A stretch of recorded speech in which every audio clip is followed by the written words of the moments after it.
Hi, welcome back to Hardwired. I'm Alex Richardson. I'm Levi Barner. And we are here to talk about Platinum Games' Babylon's Fall. And if anything's fallen, it's Platinum Games at this point. Yeah, it's the game not really for me, but like not my type of game, but I didn't really enjoy it very much for sure. Yeah, I've been a big fan of Platinum Games for a long time. Devil May Cry, Bayonetta 1 and 2, those kind of games where it's all about comboing and flourishing and trying to figure out the best way to take out your opponents, whether it's stylish or just brute force, has always been fun. And while I can see where Babylon's Fall was trying to go, I think they just fell short of that kind of like clean combo-based fighting they usually go for. Right.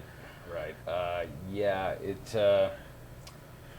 Not only that, very repetitive. Like very very repetitive gameplay. You go through layer, 3 levels, fight a boss. It's very.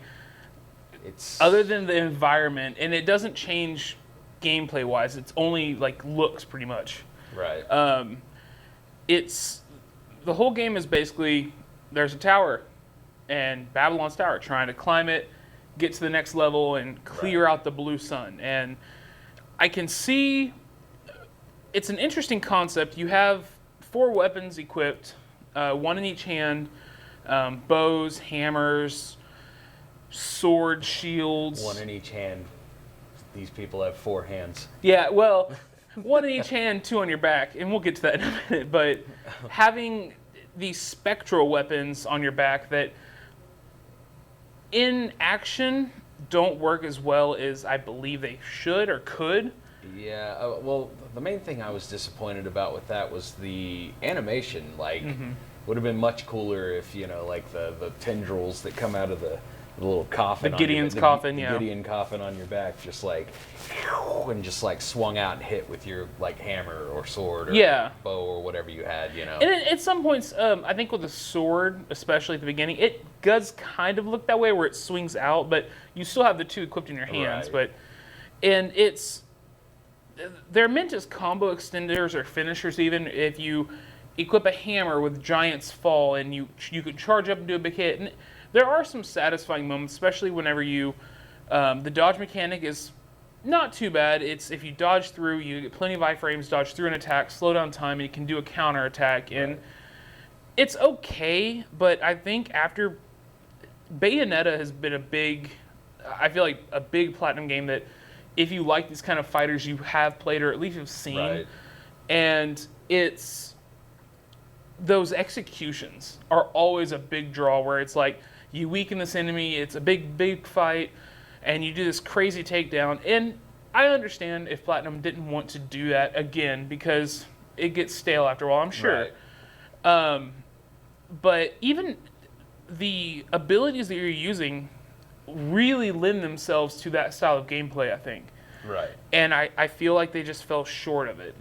Yeah, I never actually played Bayonetta, so I don't even really know that style of game, but I mean, the game was interesting. I mean, like, it could be a fun game, but it also seemed like they were like, hey, buy the Battle Pass. And all that stuff. I was just about to say, it's very much already set up to be a pay-to-service game. Right.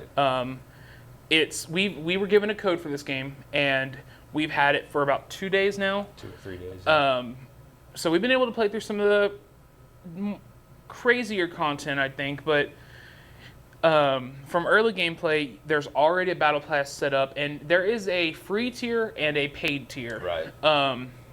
And it's already fairly easy to see that it's set up for let's see how much we can get people to pay into it. And I will say a lot of it's cosmetic. However, as you play through the game, it's not like a Destiny-like looter shooter where you go in, kill this enemy, I got a new piece of gear. You don't get your gear until the end. You have to open up your drops. Yeah. Also, doesn't really explain a lot when you start out, and I guess maybe if I had played Bayonetta or other Platinum games before, I would know. The combo system? Like, know how to combo and all that stuff. But also, just the... there's still a thing blinking on my screen that's like, hey, get some collections. Your collection items are ready. And it's like, press up on the D-pad. It says takes your you to the collection battle pass in green. And then it's like, press up in green. So I was like, all right, press up. And it was like, hey, battle pass. Want to buy it? And I'm like, where's my collection stuff that you're saying? Yeah, so I did find where you're supposed to go get that. But unfortunately, it's not very... You have to kind of run around the hub area. And it's not very clear where to go, but it is there, and it's it feels like it's just a game that needs a lot of polish. Where I feel like it is a good concept. Yeah, definitely. It sounded interesting on paper. Right.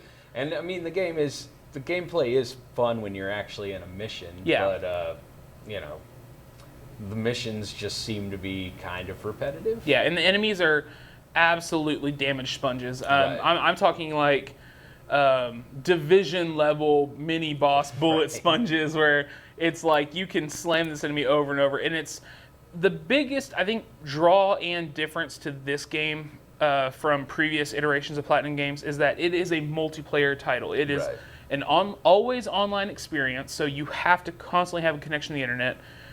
It's anywhere from single player to up to 4-player co-op. And while that may lessen it, I feel like the enemies still take quite a bit to take down. I mean, the missions by yourself are just so slow because of how much it takes to damage enemies. And playing with 4 people, I mean, I like that it just randomly pairs you with 4 people. And yeah, that is good. The matchmaking is pretty good. I'll admit that. It's quick. Like you get right into it. And I don't think I spent more than 2 minutes waiting. I didn't spend more than like 30 seconds, really. Okay. I only, to be honest, I only really queued up for a boss in co-op. I played everything else single player just to get a feel for the game, but. That's because you're a psychopath. You're good at these games. I'm not. I'm not good at games. So. I will say that the fact that I've cleared the first level. I think you've gotten a little bit farther than that, but I really could not make myself go any farther than the first level. The boss at the end of the first quote unquote layer of the tower, he wasn't difficult by any means. I beat him on my second try. First try I played with 4 people, and it took us, I think, 15 minutes or closer to 10 minutes to get him down to about 1/3 of his health. And it wasn't that it was difficult, it was that if you're not coordinating with a team, it's very difficult to take on some of the almost like layer actions where he does that like sword, he does a sword trap that blows up and kills pretty much everyone. Yeah, that was and I didn't know what to do there. Yeah, it's not communicated at all. I did that fight 3 different times, and all 3 times I was like, I'm not sure what we're supposed to do to stop this from happening. Yeah, and I kind of figured it out, and it doesn't kill you outright. I'll give it that. If you're healed up, and you get 5 self revives for the whole team in every match, so that is nice. But it's very much like you said, you went ahead with a hammer and just kept using the hammer. I went in and fought the boss solo and did it with a sword and 3 hammers. So it was very much just hammer, hammer, hammer. I channeled MC Hammer in that fight. I think I had a shield on my L2 button, a bow on my R2 button, the hammer on my heavy attacks triangle button, and I had a sword on my quick attack button. Right, and that is something, the fighting doesn't feel normal because most of the time you have either your face buttons are attacks, and then your back buttons do something else. But this game is square is your quote-unquote light attack, triangle is your heavy, which you have a different weapon set for each one. So it's not a heavy and light of each weapon. It's just a heavy attack from whatever weapon's equipped to triangle, and a light attack from whatever's equipped to square. Then you have your Gideon spectral weapons on your back, which are L2 and R2 respectively. And and you can do a charged attack with all of them, and that's pretty interesting. I mean, it at least because I didn't know any combos, but whenever I would do all I knew was that you could do a jump attack, you could do when you're sprinting, and then you like a big swing, swing with your heavy attack, and Yeah, that's pretty much all I need. And I will say, if there is like a training hall or something that the combos are better explained in post-launch content, then it might be better. Right. Being able to string things together and explaining what every weapon has an attack that you get if you equip it to light, an attack if you equip it to heavy, and then an attack if it's on your back, it's spectral attack. If it explained those a little bit better of what each one is, I think it might work a little bit better. My biggest complaint almost, and I don't even want to say complaint because I'm not normally a graphics makes the game person. Right. I'm okay with graphics that are a little bit less than optimal if the gameplay and story is well made. Right. Speaking of the graphics. Yeah, speaking of the graphics, it falls short here. Yeah, I know that they were like, oh, it's supposed to look like a painting, but honestly, it kind of looked like they were like, oh, well, the graphics aren't that good. Let's put this filter over it to hide it, and we'll just say. Every time there's motion, it looks very blurred. Right. And it does not read well at all. No. Especially because the text is still crisp. Right. And so it could just be me personally, but I did not like it. It was very blurry, undefined. Mm-hmm. Character creation is okay. It doesn't have a whole lot of options. It does look like there will be more post-launch cosmetics that you can buy or earn. Right.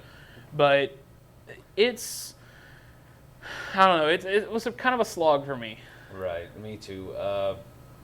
And number one thing, if you're a game developer, put in a good beard, because I was disappointed that couldn't pick a beard for my character, really. There you go, yeah. I always try to make my character bald and bearded like me, because even in a fantasy game, I'm like, well, I can't grow hair in real life. I don't want to go too crazy with my fantasy.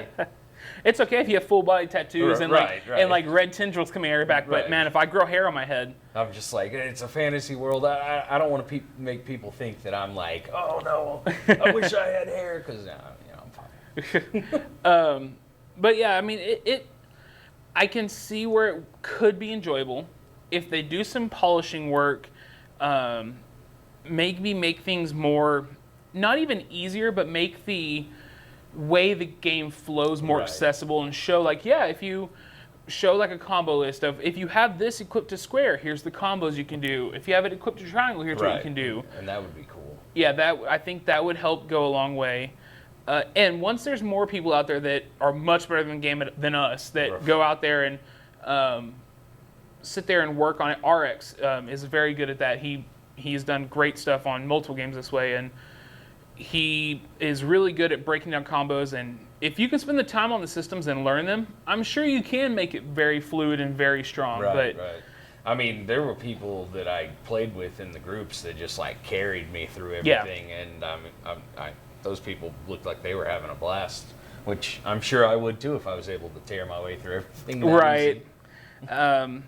All in all, right now, I think as it stands, I wouldn't pick it up for full price, especially if they're going forward with this games as a service platform.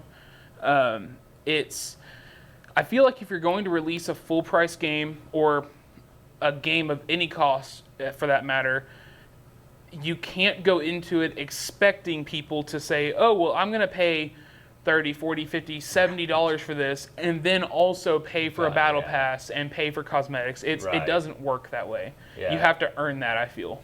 Yeah, is it $70? I'm not sure of the full release price, but I know it is a paid release. I mean, I'm sure we'll have that posted with this video. Yeah, so I could see a $40 price tag, maybe. Yeah, maybe. With a battle pass, but I could see that price if they include Season 1 content. Right. If they would do something like that, where a combo buy the game and get Season 1 post content with it, maybe. Because that means you guess about a $10, $15, $20 battle pass, $20 for the game. I could see that. And especially, Platinum has a good record for the most part.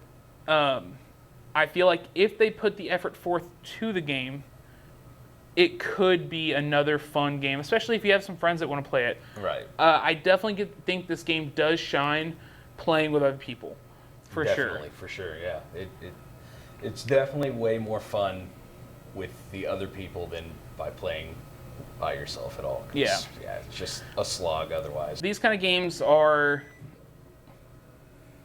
We made the desk angry, or I guess He did. Oh my god, you lowered the desk. I didn't hit anything.